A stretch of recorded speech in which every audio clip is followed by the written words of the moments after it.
बहुत समय पहले एक छोटे से गांव में एक औरत रहती थी जिसका नाम था सुहासिनी।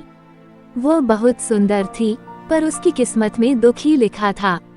उसकी शादी गांव के एक अमीर जमींदार से हुई थी, लेकिन वह आदमी बहुत क्रूर था। शादी के कुछ सालों बाद उसकी बुरी हरकतों से तंग आकर सुहासिनी ने आत्महत्या कर ली, लेकिन उसकी आत्मा को शांति नहीं मिली। कुछ सालों बाद गांव के लोग अजीब घटनाओं का सामना करने लगे।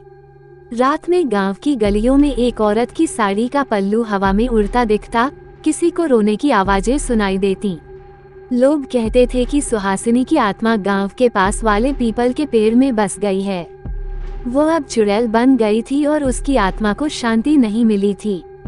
गांव में कहानियां फैलने लगी कि जो भी उस पेड़ के पास से गुजरता, उसकी हालत खराब हो जाती। कई लोगों ने दावा किया कि उन्होंने उसे सफेद साड़ी में देखा है, बाल बिखरे हुए और आंखें सुर्ख लाल।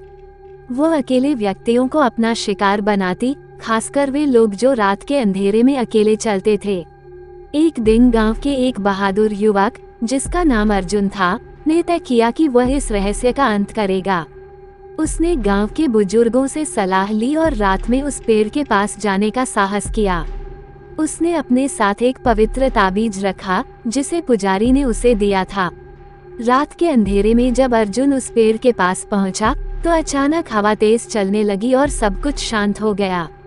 तभी एक सफेद साड़ी में लिपटी हुई औरत उसकी ओर बढ़ती आई। उसकी आंखें सुर्ख लाल थीं और चेहरे पर गहरी उदासी थी। अर्जुन ने बिना घबराए उस ताबीज को आगे किया और कहा, तुम्हारी आत्मा को शांति मिले। चुड़ैल अचानक चीखने लगी और गायब हो गई। अगले दिन गांव में सबने सुना कि उस रात के बाद से कोई भी अजीब घटना नहीं हुई थी। गांव के लोग कहते हैं कि सुहासिनी की आत्मा को अंततः शांति मिल गई थी, लेकिन आज भी लोग उस पेड़ के पास जाने से डरते हैं, क्योंकि उन्हें यकीन है कि भूतिया चुड़ैल कहीं न कहीं अब भी भटक रही होगी।